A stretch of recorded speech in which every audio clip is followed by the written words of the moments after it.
ओम श्री परमात्मने नमः। ओम श्री परमात्मने नमः। ओम श्री परमात्मने नमः। ओम श्री परमात्मने नमः। ओम श्री परमात्मने नमः। ओम श्री परमात्मने नमः। कम्यन महाकर्मणा न्यास्य संन्यास्य कविव्य विदुः सर्वकर्म फल त्यागः प्राहु त्यागः विचक्षण त्याज्यम दोष विधेयते है कर्म बहु नमृषिणः यज्ञदान तपः कर्म न तवत्त जो मति चापरे। कई विद्वान कमय कर्मों के त्याग को संन्यास समझते हैं और कई विद्वान संपूर्ण कर्मों के फल को त्याग कहते हैं। कई विद्वान ऐसा कहते हैं कि कर्मों को दोष की तरह छोड़ देना चाहिए और कई विद्वान ऐसा कहते हैं कि यज्ञ दान और तप रूप कर्मों का त्याग नहीं करना चाहिए। कमेन्ना कर्मणा न्यास्य संन्यास्य कविव्य विदुः। कई विद्वान कहते हैं कि कमय कर्मों को त्याग को नाम संन्यास है, अर्थात इष्ट की प्राप्ति और अनिष्ट की निवृत्ति के लिए जो कर्म किए जाते हैं उनका त्याग करने का नाम संन्यास है। सर्वकर्म फल त्यागम प्रहृष्टा विचरिता। कई विद्वान कहते हैं कि संपूर्ण कर्मों के फल की इच्छा का त्याग करने का नाम त्याग है, अतः फल न चाहकर कर्तव्य कर्म को करते रहने का नाम त्याग है। त्याज्यम दोष विदित्य कर्म बहुमृषिणः। कई विद्वान कहते हैं कि संपूर्ण कर्मों को दोष को तरह छोड़ देना चाहिए। यज्ञदान तपः कर्मता त्याज्यमेति चापरे। अन्य विद्वान कहते हैं कि दूसरे सब कर्मों का भले ही त्याग करते पर यज्ञ दान और तप स्वरूप कर्मों का त्याग नहीं करना चाहिए। उपयुक्त चारों मतों के दो विभाग दिखाई देते हैं। पहला और तीसरा मत संन्यास संख्या योग का तथा दूसरा और चौथा मत त्याग कर्म योग का है। इन दोनों विभागों में भी थोड़ा थोड़ा अंतर है। पहले मत के केवल कर्मों का त्याग है तो तीसरे मत में कर्म मात्र का त्याग है। ऐसे ही दूसरे मत के कर्मों के फल का त्याग है और चौथे मत में यज्ञ दान और तप कर्मों का त्याग निषेध है। दर्शनार्थ के उपयुक्त चार मतों के क्या क्या कमियां हैं, उनकी उपेक्षा भगवान के मत में क्या क्या विलक्षणताएं हैं, इसका विवेचन इस प्रकार है। कम्यना कर्मणा न्यास्य संन्यासमश। संन्यास के इस पहले मत के केवल कम्य कर्मों का त्याग बताया गया है, परंतु इसके अलावा भी नित्य नैमित्तिक आदि आवश्यक कर्तव्य कर्म बाकी रह जाते हैं। अतः यह मत पूर्ण नहीं है, क्योंकि इसमें ना तो कृतकृत्य का त्याग बताया है और ना स्वरूप से स्थिति ही बताई है, परंतु भगवान के मत के कर्मों में कृतवाभिमान नहीं रहता, स्वरूप से सिद्ध हो जाती है। जैसे इसी अध्याय के 17वें श्लोक में जिससे अहंकृत भाव नहीं है और जिसकी बुद्धि कर्म फल के लिप्त नहीं होती, ऐसा कहकर कृतवाभिमान का त्याग बताया है। अगर वह संपूर्ण प्राणियों को मार दे तो भी न मरता है न बांधता है, ऐसा कहकर स्वरूप में स्थिति बताई गई है। संन्यास के इस दूसरे मत में सब कर्मों को दोष तरह छोड़ देने की बात है, परंतु संपूर्ण कर्मों का त्याग कोई कर नहीं सकता और कर्मात्म का त्याग करने से जीवन निर्वाह भी नहीं हो सकता।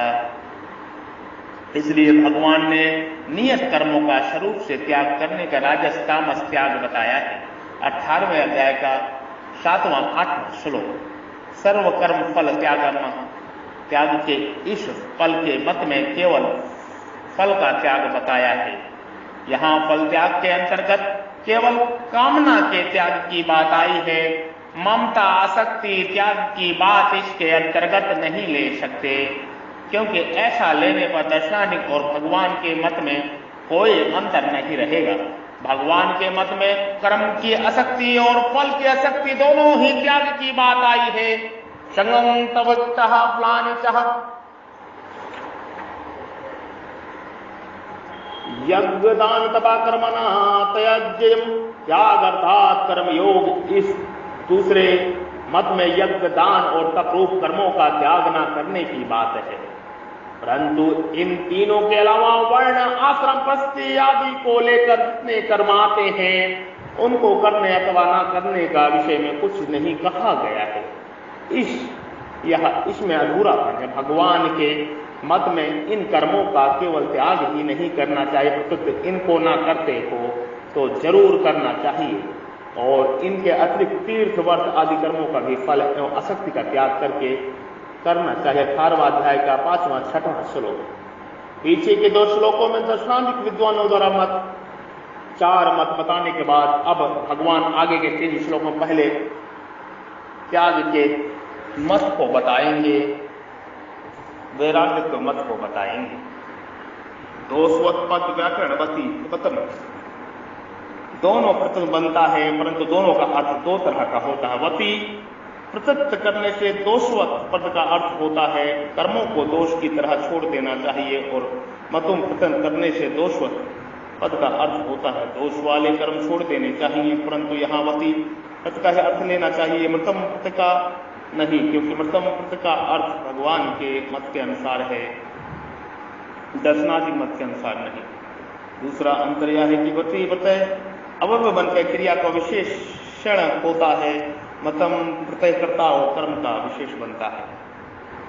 कर्म 5 प्रकार के होते हैं। नित्य कर्म शास्त्र की आज्ञा के अनुसार प्रतिदिन जो आवश्यक दैनिक कर्म किए जाते हैं उनको नित्य कर्म कहते हैं, जैसे संध्या, जात्री आदि। निमित्तिक कर्म देश, काल, प्रस्थिति आदि किसी निमित्त को लेकर जो कर्म किए जाते हैं उनको निमित्तिक कर्म कहते हैं, जैसे गंगा, प्रयाग, निमिषरण, पुष्कर आदि तीर्थों में जाकर जो शास्त्र विहित कर्म किए जाते हैं निमित्तिक कर्म है। एकादशी, पूर्णिमा, अमावस्या, व्यतिपात, ग्रहण, होली, दिवाली, अक्षय तृतीया आदि के समय जो शास्त्र विहित कर्म किए जाते हैं वे कालकृत निमित्त कर्म है। पुत्र के उत्पन्न होने पर, पुत्र या पुत्री का विवाह होने पर, किसी की मृत्यु होने पर, संत महात्माओं का सत्संग मिलने पर जो शास्त्र विहित कर्म किए जाते हैं वे परिस्थितिकृत निमित्त कर्म है। काम में कर्म हमारा मान सम्मान हो जाए, लोगों में हमारी प्रसिद्धि हो जाए, हमारा पुत्र हो जाए, हमें बहुत सा धन मिल जाए, हमारी मनचाही हो जाए आदि, इष्ट की प्राप्ति के लिए हमारा रोग मिट जाए, आफत मिट जाए, कर्जा दूर हो जाए आदि अनिष्ट की निवृत्ति के लिए जो शास्त्रीय अनुष्ठान किए जाते हैं वे सब कमय कर्म कहलाते हैं। प्रायश्चित कर्म हमारे द्वारा बने हुए पापों को दूर करने के लिए जो कर्म किए जाते हैं वे सब प्रायश्चित कर्म कहलाते हैं। इसके 2 भेद हैं, विशेष प्रायश्चित और सामान्य प्रायश्चित। जैसे किसी के हाथ में चूहा, बिल्ली, कबूतर आदि मर जाए तो इन ज्ञात पापों को दूर करने के लिए धर्म सिंधु, नृमण सिंधु आदि धर्म ग्रंथों बताए गए प्रायश्चित कर्मों का अनुष्ठान करना विशेष प्रायश्चित कर्म कहलाते हैं। और ज्ञात अज्ञात पापों को दूर करने के लिए गंगा स्नान, एकादशी व्रत, नाम जप, सेवा आदि जो शुभ कर्म किए जाते हैं वे समान प्रायश्चित कर्म कहलाते हैं। अवश्य कर्तव्य कर्म खेती, व्यापार, नौकरी आदि जीविका के लिए जो खाना पीना, सोना, जागना आदि शरीर के लिए कर्म किए जाते हैं आवश्यक कर्म कहलाते हैं।